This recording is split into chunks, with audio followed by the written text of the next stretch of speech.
Agaseke k'amakuru mu karere ngapfunduriye muri Kongo Kinshasa. Amasoko atandukanye y'amakuru aremeza ko barwanya umutwe wa Ventura mu mpera z'icyumweru gishize bakuye ibirindiro byabo mu duce twa Sange, Bwegera, Ruberizi, Ruvungi na Kabunambo n'inkengero zaho berekeza mu mujyi wa Kamanyura muri iyo ntara ya Kivu Amajyepfo. Umunyamakuru wigenga ukorera muri Kivu Amajyepfo hamwe n'umwe wakuriye sosiyete zibiri muri teritwari ya Walungu yabwiye ko Ventura n'abategetsi bayo batangiye kuva muri utwo duce kuva ku wa gatandatu. Utwo duce tuvugwa twabereye imirwano ikomeye cyane mu kuboza k'umwaka ushize mbere y'uko Ventura ifata umujyi wa Uvira ikawuvamo nyuma y'iminsi mikeya ku gitutu cya Washington igasubira muri utwo duce turi ku ntera isaga kilometero 40 mu majyaruguru ya Uvira. Leta ya Kongo na Washington bagiye basaba Ventura gusubira inyuma ikagira Kamanyura, aho uwo mutwe wafashe kuva mu kwezi kwa Gashyantare umwaka ushize mbere y'amasezerano Washington yasimwe muri Nyakanga uwo mwaka. N'ubundi uwo muri sosiyete sivile ya Walungu ukorera Kamanyura utivuje gutangazwa amazina yabwiye mu butumwa bwanditse ku bikoresho by'intambara n'imodoka bya Ventura byageze Kamanyura guhera ku wa gatandatu nijoro. Kamanyura iri ku ntera kilometero 45 mu majyaruguru ya Uvira, ni hafi kilometero 50 mu majyepfo y'umujyi wa Bukavu. Ni umujyi muto w'amateka maremare uri ku nkengero z'umupaka, aho hakurya ureba n'umujyi wa Bugarama w'akarere ka Rusizi mu Rwanda. Kinshasa Washington bashinja leta y'u Rwanda gufasha umutwe wa Ventura, ibyo ruhakana rukavuga ko rwafashe ingamba zo kwirinda. Kigali na Washington nabo bashinja Kinshasa gukorana na FDLR urwanya leta y'u Rwanda. Kinshasa irabihakana ikavuga ko ugiye kwambura intwaro uwo mutwe. Naranganije amaso y'amakuru byandikirwa muri Kenya, abanyamakuru bakiza amakaramu ku mpapuro barandika banditswe Perezida Emmanuel Macron w'Ubufaransa yageze Nairobi muri Kenya ku wa gatandatu mu rwego rw'inama Ubufaransa butigeze bukora mbere. France Afrika y'inama Ubufaransa bwakoranaga n'ibihugu bwahoze bukoloniza cyane cyane byo muri Afrika y'Uburengerazuba nyuma yo kwamaganwa n'ingabo zabwo zikirukanwa muri bihugu by'ako karere ka Afrika. Ubufaransa ubu bwahinduye umuvuno, ntibugishaka kwigaragaza nk'imbaraga zoza mu mukoloni ahubwo umufatanyabikorwa wa Afrika. Ku nshuro ya mbere inama y'abasesenguzi begeranye na France Afrika ariko itandukanye nayo mu mimerere igiye guhuza Ubufaransa n'ibihugu bya Afrika mu gihugu cyakolonijwe n'Abongereza Kenya. Ibinyamakuru muri Kenya byavuze ko nibura abakuru b'ibihugu 30 bya Afrika bari bwitabira inama y'iminsi 2. Ku rutonde harimo Perezida w'u Burundi Evariste Ndayishimiye, Paul Kagame w'u Rwanda, Tshisekedi wa Kongo Kinshasa, Daniel Chapo wa Mozambique cyangwa se Brice Oligui Nguema wa Gabon. Bimwe mu bihugu byahoze bikolonijwe n'Ubufaransa nko Cote d'Ivoire, Gabon na Chad nabyo abakuru babyo bitezwe i Nairobi. Abasesenguzi bavuze ko Macron yifuza gukoresha iyi nama yiswe Africa Forward Summit mu gutangiza bushya imibanire y'Ubufaransa na Afrika bukava mu runonirwa mu bikorane bukareberwa mu gufatanya muri politike, ubucuruzi, guhanga ibice n'iterambere ry'ubukungu. Ariko kandi Ubufaransa nk'igihugu kizaba gikuri umuryango wa G7 kuva mu kwezi gutaha bukeneye kuzajyana ijambo ry'uko nyuma yabwo hari uwundi mugabane wose. Iyi nama ni uburyo bwiza kuri Macron bwo kuhakura icyo cyizere nk'uko abasesenguzi babibona. Minisitiri w'Abanyamahanga wa Kenya Musalia Mudavadi yabwiye abanyamakuru ati ni inama ikomeye cyane ivuze byinshi ku hazaza Afrika. Iyi nama n'izindi zijyanye nayo byateguriwe kubera ku nyubako ya Kenyatta International Convention Center iri hagati mu mujyi wa Nairobi. Imihanda ihegereye myinshi yafunzwe kugira ngo ingendo z'abantu ibihumbi baje kuyitabira zorohe. Abakuru b'ibihugu batandukanye b'intumwa zagiye muri izi nama batangiye kugira i Nairobi ku cyumweru nimugoroba. Kuri wa mbere hatangira inama izwi nka Business Forum iga ku mikoranire mu by'ishoramari hagati y'Ubufaransa, Burayi na Afrika.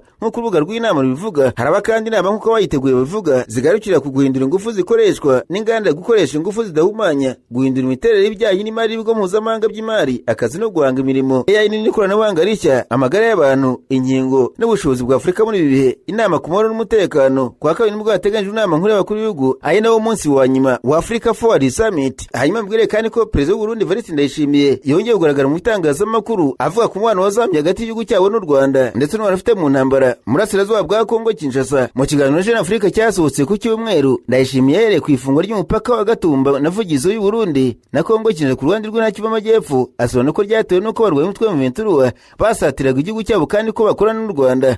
Ndayishimiye ati u Rwanda rufite imigambi yo ku Burundi mu gihe ingabo z'u Rwanda n'abarwaye Ventura bari hafi y'umupaka wacu, tubifata nk'ikibazo kandi tuba tugomba kuba maso. Ariko turacyafite icyizere ko amasezerano y'amahoro ya Washington azatuma bashyirwaho igitutu. Umukuru w'Uburundi yahereye aho ngaho ashinja u Rwanda gufasha Leta Tabara yise umutwe w'iterabwoba ugaba igitero ku Burundi. Ibyo birego u Rwanda rwabitewe utwatsi kenshi rusobanura ko udakorana n'uwari wese ufite umugambi wo kw'iki gihugu cy'abaturanyi hashingiye ku masezerano Burundi na Kongo byagenewe mu myaka ine ishize bwohereje ingabo zirenga 20 muri Kongo Kinshasa muri Kivu Amajyepfo zigabanya mu ntangiriro zo kuboza ko umwaka ushize ubwo barwanya Ventura bafataga ibice byinshi byo kibaya cya Rusizi mu mujyi wa Uvira. Ndayishimiye yavuze ko Burundi bwohereje ingabo muri Kongo Kinshasa kugira ngo zifate igihugu cy'abaturanyi kurwanya umwanzi wacyo kandi ko ibyo byakozwe hashingiye ku bwumvikane bw'akarere. Ahamya ko kazisabye gukora mu Kivu Amajyepfo ati byumvikane ko tutari muri Kongo kugira ngo turinde Burundi ahubwo turi gufasha ingabo za leta ya Kongo mu rugamba rwo kurwanya umwanzi wazo. Ibikorwa byacu byashingiye ku mwanzuro w'akarere duhabwa Kivu Amajyepfo nk'ahantu ho gukorana, ariko intambara yarakomeje bimwe mu bihugu by'akarere ntibyashoboye guhagarika imirwano. akomeza agira ati Uganda n'ubundi gusa nibyo byahagumye, buri gihugu gikorera mu gice cyacyo. Uyu munsi ingabo zacu zigendera ku mabwiriza y'iza Kongo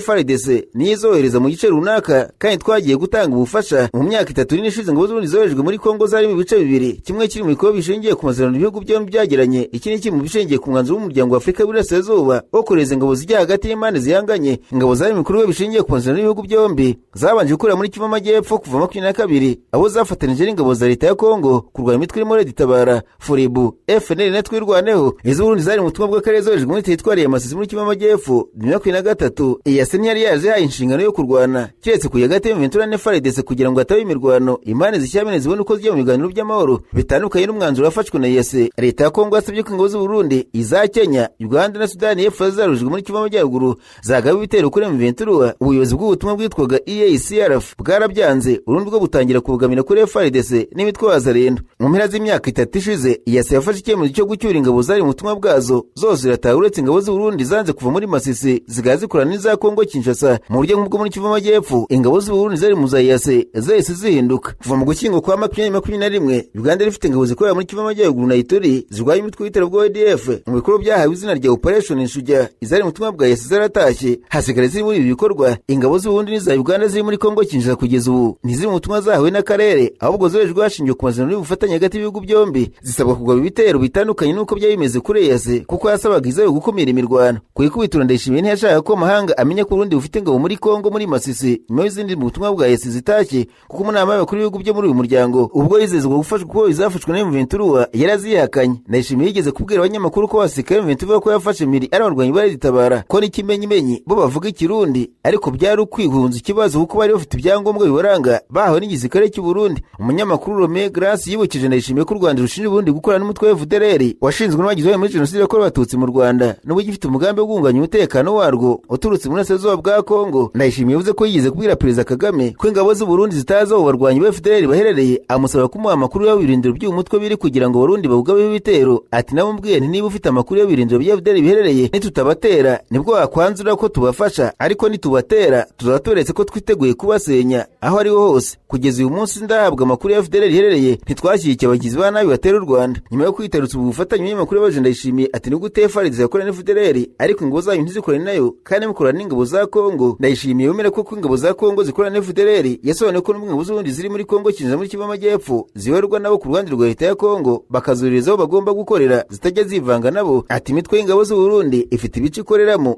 FARDC ikagira ibyayo. Nakongeraho ko imitwe y'ingabo idashobora kwivanga kubera ko idahuje uburyo bwo kurwana urugamba, ahubwo nabwiye Perezida Tshisekedi ko yakora uko ashoboye kugira ngo atazamo urwikekwe. Perezida w'u Burundi yavuze ko we na mugenzi we wa Kongo Kinshasa benyera ko FDLR igomba kurwanywa, ariko ngo gishobora kuba kigoye n'ubushobozi bwo kubikora, ariyo mpamvu asaba ko buri gihugu cy'akarere cyarwanya umutwe ugihungabanyiriza umutekano. Ati twese harimo na Tshisekedi twasanzeho iki kibazo ubwo twajyaga ku butegetsi, twemenya kurwanya FDLR. Igishoboka kuba kigoye cyane ni ukubona ubushobozi bwo kubikora. Igitekerezo ntanga buri gihe ni uko twakwemeranya u Rwanda, Kongo, Burundi na Uganda tukarwanya iyi mitwe. Ibyo nibyo byatuma u Rwanda rwizera ko rutazaterwa. Nubwo Ndayishimiye akana ukuri na FDLR, raporo y'impuguke z'umuryango w'Abibumbye igaragaza ko kuva umwana w'Urundi n'u Rwanda wongera kuzamba mu 2023 bwongeye gushyira imbaraga mu